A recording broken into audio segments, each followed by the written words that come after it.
Hello, dear students. I'm Betsy Miss here, and today we will begin with lesson number 8 of History, an ideal ruler.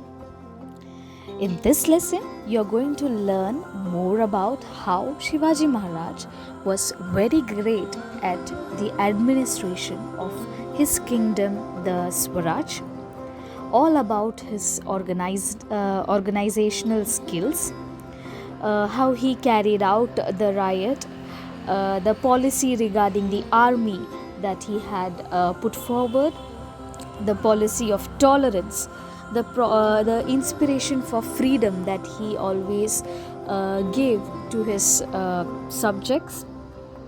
And basically, overall, you're going to learn about the greatness of Maharaja's work.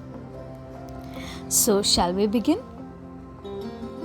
Before the foundation of Swaraj, Maharashtra was under the domination of the Adil Shahi, Siddhi, Portuguese, and Mughal powers.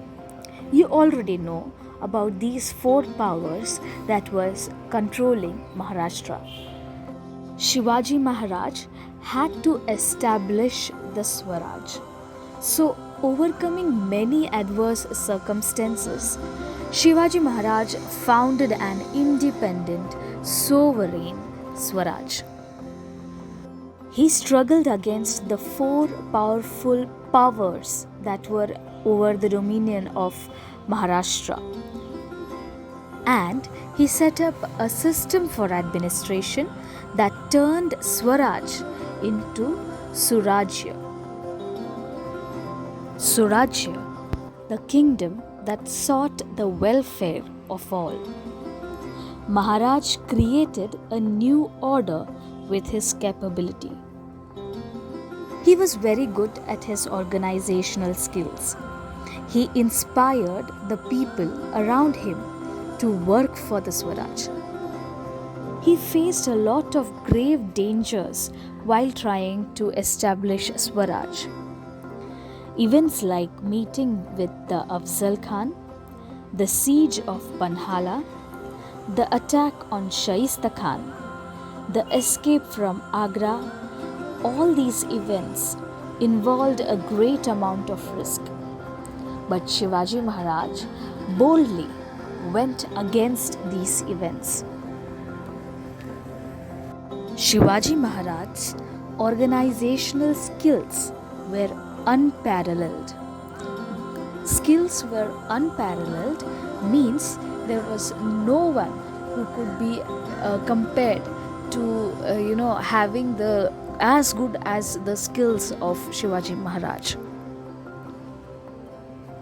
With this organizational skill, he drew around himself brave people who were also extremely loyal. People loved this skill he had. They liked or appreciated, and they were attracted to see a great leader having such good skills. And seeing this, automatically the brave people were getting attracted to him, were coming around him, and they were ready to dedicate their skills towards working for the Swaraj. Coincidentally, these people were also extremely loyal. Also, Shivaji Maharaj commanded loyalty of his associates who risked their lives at times while performing their duties and took great care of them. So, all members who were ready to give up even their lives for the betterment of Swaraj, he took care of such people who were so dedicated. There are many instances of this in the founding of the Swaraj. The Jiva Mahala, who killed Bara Syed at a critical moment during the meeting with Afzal Khan, Shiva Kashid, who crossed the siege of Panhalgarh in the disguise of Shivaji Maharaj, Baji Prabhu Deshpande, who blocked the advances of the enemy on the way to Vishalgarh, Murarbaji Deshpande, who defeated the fort of Purandar, who defended it, Tanaji Malusere, who sacrificed his life while conquering Sinhagar, Hiroji Farjand and Madari Mehtar, who risked their lives during the escape of Maharaj from Agra. These are all the examples of people who were even ready and who did give their life for the betterment and the establishment of Swaraj. Shivaji Maharaj took great care of all these people. He recognized them and the loyalty that was deep in their heart very quickly. And an example of it was seen when Kanhoji Jede was associated with Maharaj in the work of the Swaraj from the very beginning. When the aging Kanhoji fell ill, Maharaj told him not to neglect his medicines or treatment on any account. This is a sign of how much he used to take care of his beloved associates. Caring for the riot. While establishing the Swaraj, Maharaj had to constantly struggle against his enemies. His subjects suffered due to enemy invasions. So, like we had discussed in the last chapter also, sometimes during the war that used to happen against the enemies of Swaraj, there was a lot of damage and there was a lot of suffering that was caused to his subjects. Maharaj took utmost care to protect his riot. At the time of Shaista Khan's campaign, Maharaj warned the Deshmukh of the Rohida Valley not to fail in his duty towards the riot. He told Deshmukh to visit every village and shift people to a safe place down the ghats. So whenever there was an invasion, a foreign invasion, Maharaj warned the Deshmukhs to take care of the people that are living in the villages. If they needed to be shifted from the place of war, they were shifted safely. He also ensured that no harm was caused to the riot by his soldiers. So Maharaj was careful not just about the protection of his subjects from the enemies, but also from his own soldiers. Sometimes there are cases where his own soldiers might, harm the people. So he made sure, or he kept an eye on his soldiers and made sure that no soldier was treating the people of the villages and the people of the riot in any wrong manner. He asked the Deshmukh to move the people to a safe place, or else what would happen was the Mughal army would take the people as prisoners, and then it would be seen as the Deshmukh's doing.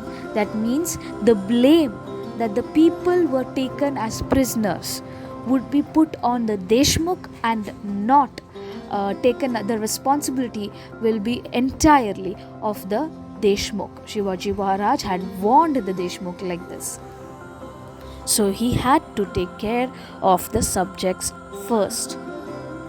Now let us learn more about the policy regarding the army that Shivaji Maharaj had put forward.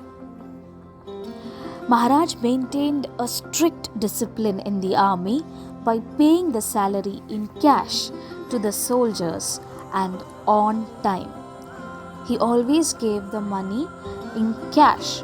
He used to pay the salary in cash and always on time to the army. You may be thinking that obviously salary is supposed to be given in cash itself. But in those times, that is in medieval India, in various kingdoms and other parts of the world, there was a system of making payments to soldiers in the form of jagirs. Jagirs was a piece of land that was given to the soldier. But Maharaj did not or was not ready to give the salary in the form of jagir, but he said he will give, or he made arrangements to give the salary in the form of cash only and always on time. It was a strict order that valuables collected during the campaign must be deposited by the soldiers with the government. So whatever valuables, if they have captured it from the enemy's land or the enemy's place, all the things that or valuables that they collected should be deposited by the soldiers to the government. They cannot take all these valuables for themselves. And this was a very strict order placed by Shivaji Maharaj. Soldiers were honored for their bravery in a campaign. So if they did any kind of very brave act, not thinking about themselves but ready to die, such brave acts was always honored later on. Shivaji Maharaj looked after the families of those who died in battle.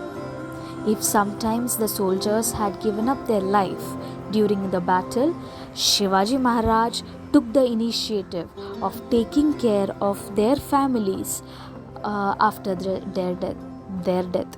He took care of the wounded soldiers. He treated well the enemy soldiers who had surrendered themselves or had been captured. So Shivaji Maharaj would take care of his own soldiers who were wounded. He also was very good to the enemy soldiers who were ready to give, they surrendered themselves. They were ready to surrender themselves. If they were ready, Shivaji Maharaj did not harm them. And if they were captured, the enemy soldiers were captured, even then Shivaji Maharaj used to behave in a humanitarian manner. He would always be good to the soldiers and would not treat them harshly.